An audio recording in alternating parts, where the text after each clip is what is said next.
Hi, you're listening to YYC Sociables, Calgary's social experiences podcast. I'm your host, Sarah Sociables, here to tell you about all the good stuff happening in the city. In between these weekly podcasts, get your fix by following me on Instagram at sarah.sociables. In this week's episode, I'm talking about all the fun stuff happening in Calgary from Monday, December 7th, which is today, to the end of the week, which is Sunday, December 13th. This week we've got a couple markets, a light festival, UFC 256, and a chef's table dinner, and also I'm going to be talking about some new restaurant news, and I've added a fantastic news section that I admit I was neglecting before on brewery news. I was talking about the restaurant news, but I wasn't talking about the brewery, so I've added that in, just a few brewery highlights in there. Originally, when I'd started this podcast, it was only going to be like a 15-minute news segment and very bare bones.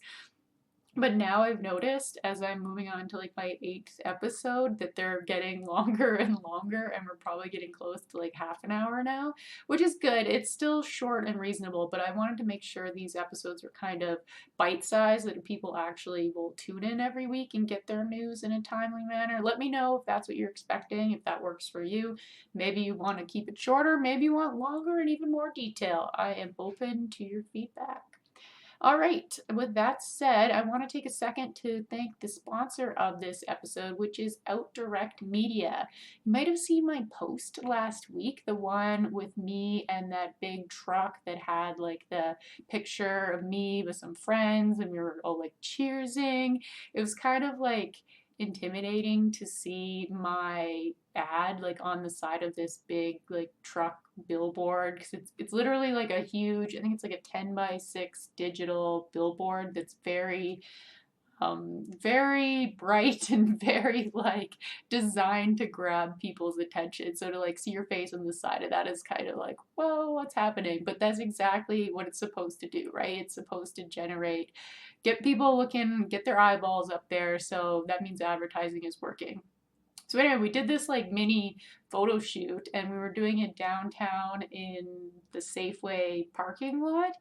And it was funny because as we were like taking a few pictures, whatever, this guy drives by and he like shouts out, "Oh, Sarah Sociables, I follow you on Instagram."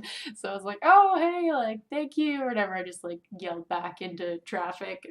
So yeah, it just goes to show that like the advertising was working. He was driving by, he saw the truck, like obviously the message was getting through. So anyway, the point of this is I'm doing a contest where we're giving away $500 worth of free advertising from OutDirect Media, so your company's ad can be on that side of the truck, and then you can be getting all of that attention on the roadside of like, and you can park it wherever you want in Calgary. So if you want to be, on McLeod Trail or somewhere that's got like thousands of eyeballs per hour, then like go for that. Or if it was non-COVID times, it could be like at like a big festival, like folk festival or something, or Stampede, right? It's just parked where there's tons of foot traffic. So it's just a really neat way to advertise. It's new in Calgary. It's kind of advertising that's been around in Vegas forever. If you've been to Vegas before, you've seen those trucks that just go like up and down the strip for no reason, just basically wasting gas and showing you the ad on the side. Anyway, this is kind of like the same concept. So make sure you enter on my Instagram. All you have to do is tag someone below. So tag a business, tag a friend, tag Justin Bieber. Do whatever you have to, just get your entry in. So yeah, thanks for working with me, OutDirect Media. Really cool advertising going on there. Okay, now on to the main segment. If you're new here, this is where I go over the list of events that I post on Instagram Sunday evening. So yeah, yesterday I posted 5 events that I thought were really cool and would be something fun for you to go to this week. I should note that this is another non-regular week. We are in lockdown part 2 right now, second wave, whatever you want to call it. So there is way, way, way less happening than normally. I would normally be mixing it up with some different events. You'll kind of notice that these 5 events are similar to what I posted last week, it's some of the same businesses, and that's because there are only a few businesses actually doing things right now. So I'm kind of just scraping together the handful of events that are happening literally across the whole city. Not that these are bad events, these are good events, these are awesome, and I'm excited to talk about them. So the first one is Market Nights at Heritage Park. And this one actually I just found out about because it had been happening the last few weekends. It started November 26th. I guess I shouldn't say weekend because it's on Thursday and Friday nights technically. So yeah, it's 5 p.m. to 9 p.m. It's at Heritage Park. It's a drop-in event, which is interesting. Like, so you don't have to have a time slot. You don't have to reserve it. It's free admission. You just go, free parking.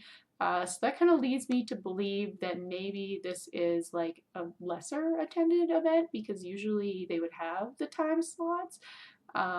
So that's kind of, yeah, you can just pop by whenever and you can do some shopping because they have some artisan vendor booths. They have an ice carver you can check out. They have some sort of like caroling choir thing. They have a pianist, and apparently there is a winter patio with adult beverages. So that sounds pretty all right. So yeah, that is the Market Nights at Heritage Park. So that is happening this week, Thursday and Friday, and it's happening next week, Thursday and Friday too, if you don't happen to catch it this week. Next is the Noel Light Festival, and I mentioned this my last couple podcast episodes because there's been some news around it. They had originally closed down because of the lockdown, and they had pushed their opening date way, way back to, I think, December like 17th or something. It was quite far. They had missed out on like almost like a whole month's worth of income, and that means their vendors missed out on the income, and it means all their staff missed out on the hours. It was just like a really bad situation, but luckily AHS gave them a special review, and now they're opening this Friday, which is awesome. So this particular Market Light Festival event, you do have to register for a particular time slot. So what you do is you go online to noelchristmas.ca and you buy your tickets. They're $20 for adults plus a little bit of fees, and then you're good to go. You can check out the light show, which is kind of like the main reason to go because you can like meander through the lights and take a lot of pictures, and it's very festive, but also there is that little bit of shopping and I think some like food and maybe some drinks as well. So yeah, I'd recommend you check that one out as well if you have time. And they are open, I think, like every day until like January 3rd or 5th or something. So there is tons of time slots for you to book. So yeah, very flexible. There is a Christmas market happening at Granary Road, and this one you do recognize from last week's episode, yes. But I did learn a little bit more about it this time around. Funny enough, I don't know if they were listening to my episode, but I did say last week that there was no information on start or end times or like cover charge, and now that information is magically there. So perhaps they were listening to my episode and they heard that feedback and they changed their website as a result. Do you think so? Probably not. But anyway, that information is there. They are open from 9 a.m. to 5 p.m. The admission is free, so you can go to their market and look around and look at the animals and just scope the place out. You don't have to pay anything. It's a fun thing to do with kids. The other things that I learned is that they have alpaca pics. So you can get your picture with these alpacas and somehow they make it like Christmas. I don't know if they like edited in after, or maybe they put like wreaths around the neck of the alpaca or something, but you can get an alpaca picture and you can get also Santa pictures, and these are really cute because it's actually Santa is behind a window because they can't have the kids like sitting on Santa's lap, but they found like a cute safe way to do it. So yeah, you can get your Santa pics there, and also they have s'mores. I think they said it was like $5 and you can go around a fire and they like provide the fixings so you can make s'mores, which I thought was like a cute, fun activity for kids. So yeah, that's the Christmas market at Granary Road happening this weekend, and it is happening next weekend too if you miss it. Also on Saturday, it's UFC 256, and while I don't know a lot about the UFC, I do think that it is just like a fun thing to go out and do, have some beers, have something to watch, just kind of like socialize with your, I guess, housemates at this point. But at least you're getting out of the house.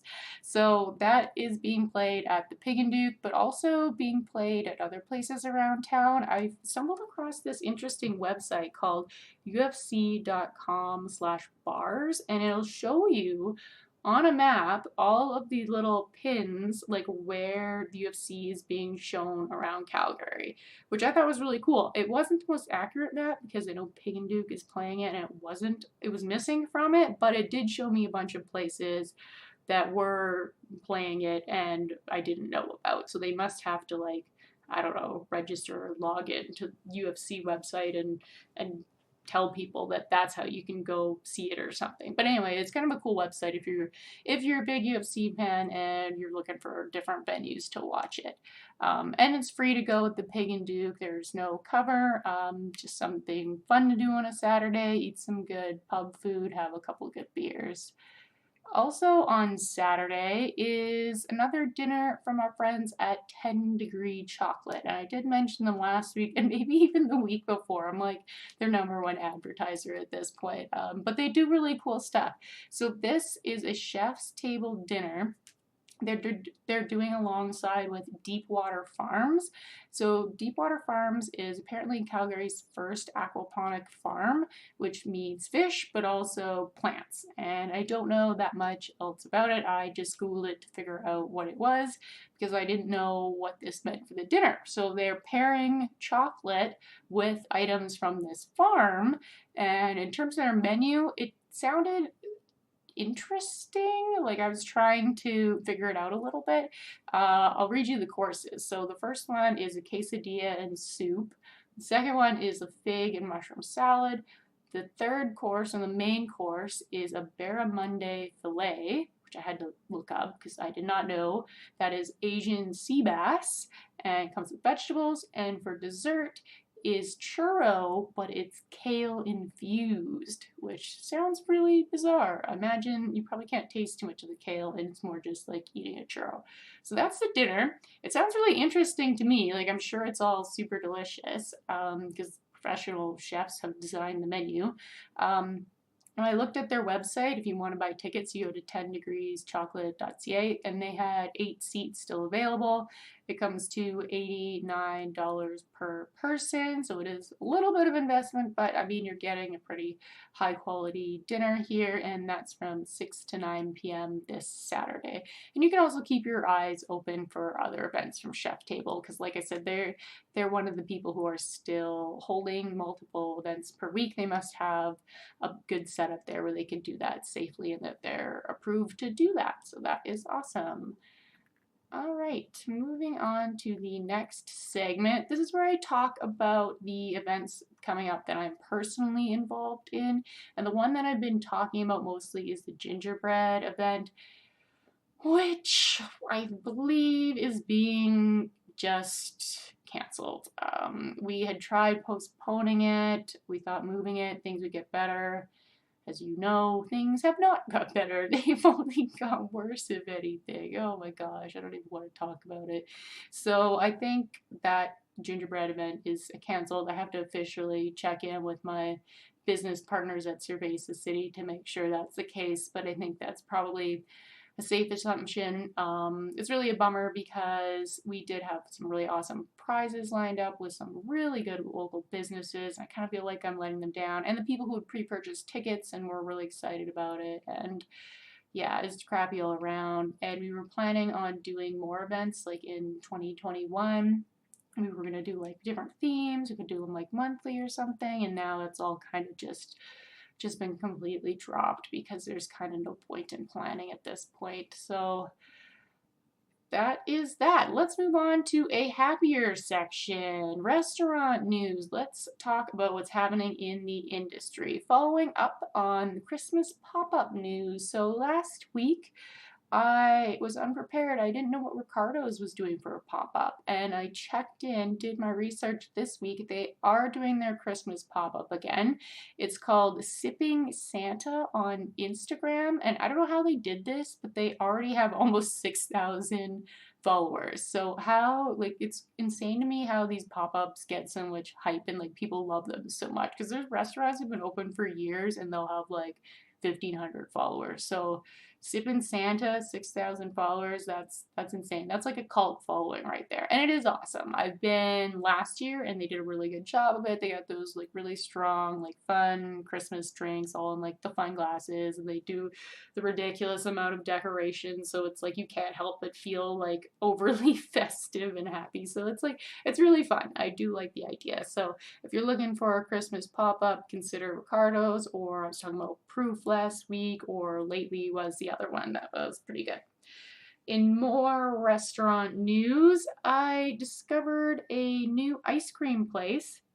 Apparently it's been around since September, but I just kind of ran into it. It's called Canelo's, and they're on Instagram. They're at Canelo's YYC. And it's like it's supposed to be like an ice cream taco place, but basically it's just like these waffle cones that they shape like a taco, and then they just like ram a bunch of ice cream in there and then like put toppings on top, and then, you know, it looks really cool for a photo. So yeah, I like the idea of this because I love waffle cones. I always get a waffle cone.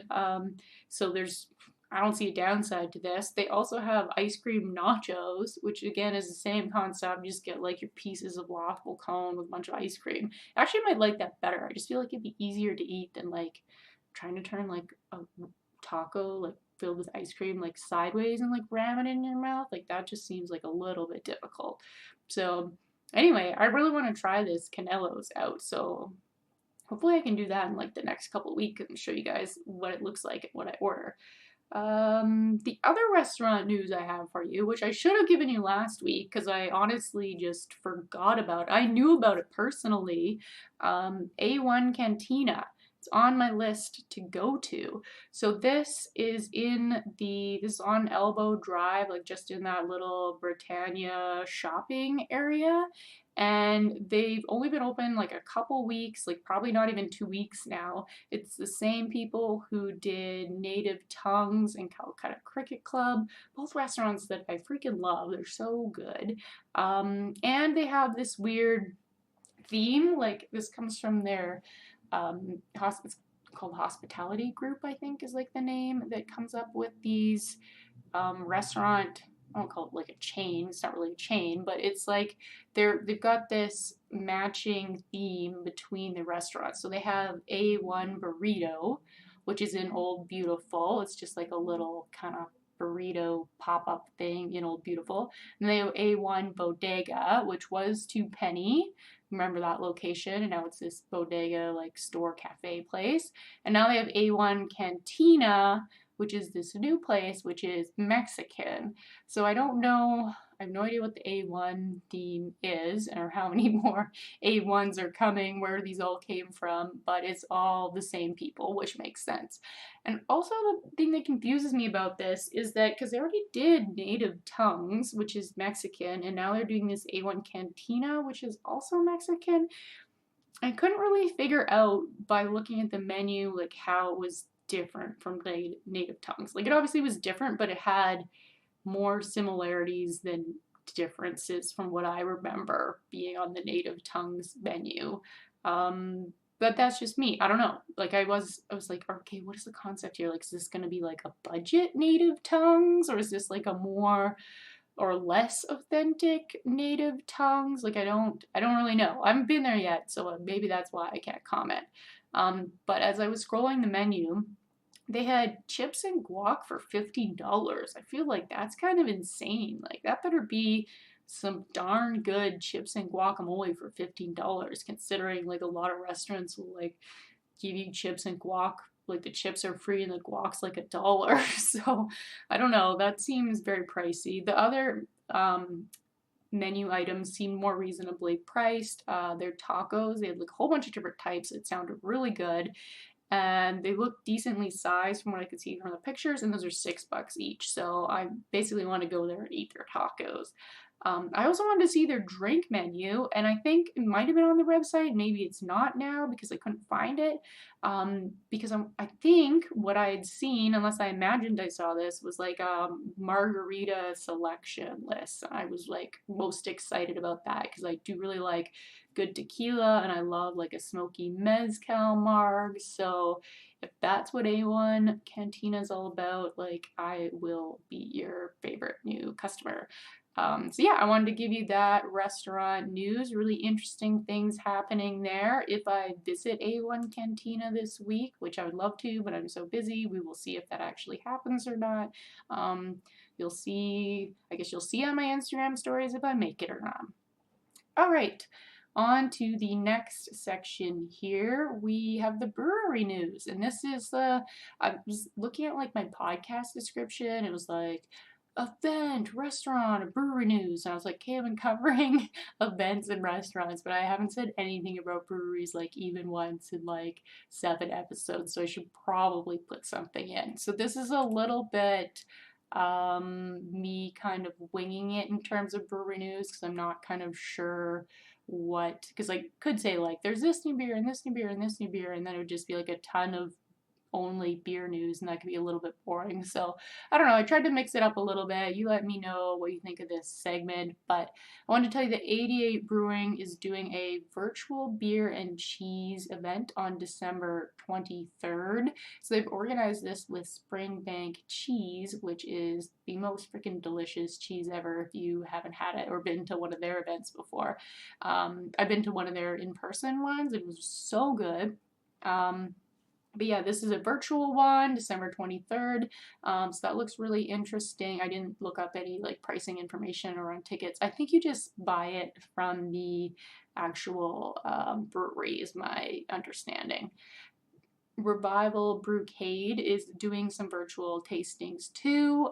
This is not one event. They're going to be running multiples, actually. I thought this was pretty ambitious of them. So they're going to do it Tuesdays and Fridays every week at 4 p.m., where they can deliver you 4 different types of beer and they have a brewer lead you through a tasting. So yeah, that's a lot of events. So good for them for putting that on. And I don't know how long they're planning on doing that for, but maybe they're just trying to get a sense of how successful it is and if it's something people are into. And Revival makes really good beers. I love their sours there and I love their experimental ones. So that looks like a fun thing to do. And like the event itself doesn't cost anything. I think you're just basically paying for the beers and for them to be delivered to you. More brewery news. I noticed Old Beautiful has a lingonberry sour out, and this one kind of appealed to me because I do like the sours, as you know, but this is like a dark sour. It's got a malty base, and the lingonberry sounded really good. I don't know, it just sounded like a good mix of flavors. I could be wrong. Maybe it turned out really gross because that's a weird mix of flavors, but it sounded like a weird mix that appealed to me. So that's why I'm telling you about it because I thought it was a little bit different. And while I was creeping their page, I noticed they have a really nice canvas bag with a leather strap for sale. It's got the Old Beautiful logo. So I thought that could be like a good Christmas gift for someone. Like if you're looking for some swag that's like kind of a step above, like just like a toque or something, like that was kind of some brewery swag that I could see people actually being a little more excited about. A little bit better to find under the tree rather than like a stocking stuffer. But yeah, check out their Instagram if you want to look at that bag that I'm talking about. A little bit of news from Cabin Brewing, and this is just some gossip basically because my coworker was the one telling me about this. So Cabin Brewing has had their super saturation ale around for a while, and my understanding is it's like really like wildly successful. A lot of people love it. It's got 3 different hops inside of it.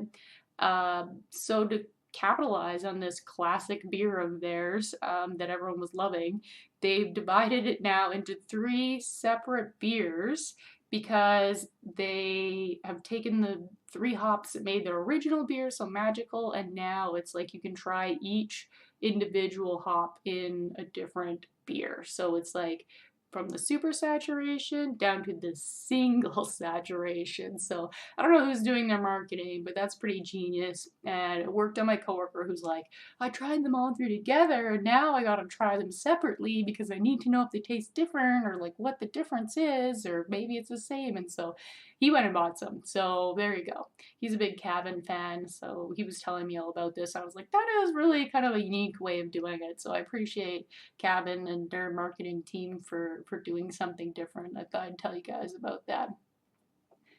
Okay, on to the where I will be this week. So I will be at Noel Light Festival. They are doing their media night on this Thursday. Kind of allegedly, I don't know if that is for sure happening because they did cancel before and then move dates and then they moved them forward and then they moved backwards. So I'm kind of like, is this happening or not? But I believe I am invited to go to a media night on Thursday for Noel Light Festival, which would be awesome because I'd love to see the lights and that would be a really fun thing to do. Another kind of update for you. This doesn't really fall into the where I will be. It's more like what I'll be doing. So I didn't film my non-alcoholic beer video last week as planned. I was just way too busy. I thought for sure I'd have time. Turned out did not happen. But good thing that I didn't do it because One for the Road Brewing heard my podcast, which what are the chances of that? I didn't think that many people are listening, but they actually heard it, and then they personally dropped off some of their non-alcoholic beer for me to try, which I thought was really nice, very kind of them to drop it off. I haven't tried them yet. I haven't tried any of my non-alcoholic beers yet. They're sitting in my fridge downstairs. It's like almost overflowing with beers, and I haven't tried a single one of them. So it's just like bothering me because I haven't got to trying any of them yet, and I'm so excited. I'm just gonna be like cracking them all at once, and this is gonna be insane when I actually sit down to make this video. It's gonna be fun. So yeah, that's where I'm at with that. It's gonna happen this week. I gotta make it happen. I'm busy, but drinking non-alcoholic beer is my priority. In terms of what I did last week, I did want to circle back about the Lately Christmas pop-up because I did go to that on Wednesday, their opening night, and it was so good. I was really very impressed. If you haven't been to Lately, you have to kind of understand the concept a little bit. It is kind of a nightclub feel, but also they serve food and kind of encourage you to eat there. So I think where this came from is some of the bigger cities, like if you've been out in, well, I guess I'll kind of speak for myself, like New York or Chicago, there's some places where it is like very kind of like loud music and it's dark and they have some of that nightclub lighting, but it's much more common for people to eat there and then they stay and hang out and then DJ turns the music up even louder and it turns into even more of like a party place as the night goes on. So I think that's what Lately is trying to kind of mimic and bring to Calgary, which is difficult because they're the first ones to kind of do that, where normally if you're either like a nightclub or a restaurant, you're not really like a resto nightclub. So they're kind of in this interesting space where they're a lounge, they serve food, but it is also supposed to go into the late night. So just so you have kind of the context for what it is when you go there. But anyway, they're doing this pop-up and the whole place is decorated. It looks really beautiful. They got all their Christmas stuff, all the lighting, and all their drinks are the Christmas themed ones in the fun cups. In the one was like a snow globe, and one was like a Christmas ornament, and I don't remember what else. I had one that had a Santa hat on it, and they all tasted really good. And the food we had was really good too. So I had their duck wings. I've never had duck wings before, so I didn't really know what to expect. And they were so freaking good. Now, I'm kind of like, why I've been eating chicken wings my whole life when I could have been eating duck wings this whole time. Duck wings are amazing. It's like eating like a massive, juicy chicken wing. Oh, so good. So their duck wings were like 11 out of 10 for me. Although I have never had any other duck wings before, so I guess keep that in mind. But I thought they were excellent. And their meatballs were so good. They were like really juicy and delicious and perfect and everything you want a meatball to be. And I had the fried shrimp bites, which my boyfriend doesn't like shrimp because, well, he doesn't like the fried shrimp because he's a crazy person.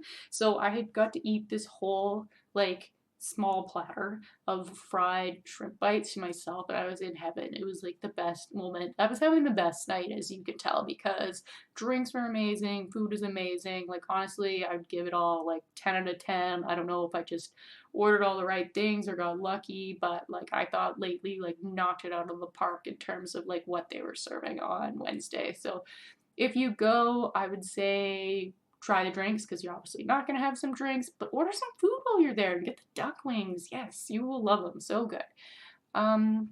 Yeah, the other thing I did last week that's kind of just festive is I did go to Village Ice Cream because I wanted to try their new flavors. They had the bourbon eggnog and the creme brulee. I tried both of them. They're both pretty good. I think I like the bourbon eggnog better, just because the creme brulee was a little bit more caramel. Depends what you're into though. But I looked on their Instagram today and now they have Ferrero Rocher ice cream out. And I'm like, oh, damn it. If that had been there when I went on Friday, I would have got the Ferrero Rocher. So I just wanted you guys to know that they have some really awesome Christmas flavors happening at Village Ice Cream right now. Okay, so that is it for the episode. And look, I knew it. It's 30 minutes. So it happened. We crossed the half-hour mark. That's what happens when you add the new brewery segment. So I hope you enjoyed this half hour of time with me. I'm really happy that you listened, and thank you so much for being interested in the same things that I'm interested in. If you have any news that's relevant to share about food or restaurant, brewery, industry, or whatever, feel free to send me like a DM during the week and be like, did you know about this new place or this crazy new, whatever it is, it's interesting if you think it's something that would fit in. But yeah, if you got something out of this week's episode, it would help me out if you tell a friend about it, pass the news on, tell them to have a listen, and have a follow on Instagram at YYC.sociables. And that would be really great. That would be really helping me out in terms of growing this podcast. I've been trying to set it up for success because soon I will be launching on Spotify and Apple, and I'm really excited for that. So I want to have it all lined up, nailed down to be the best podcast that it can be. All right, so that is it. Thanks again, and I hope to see you out in the next week.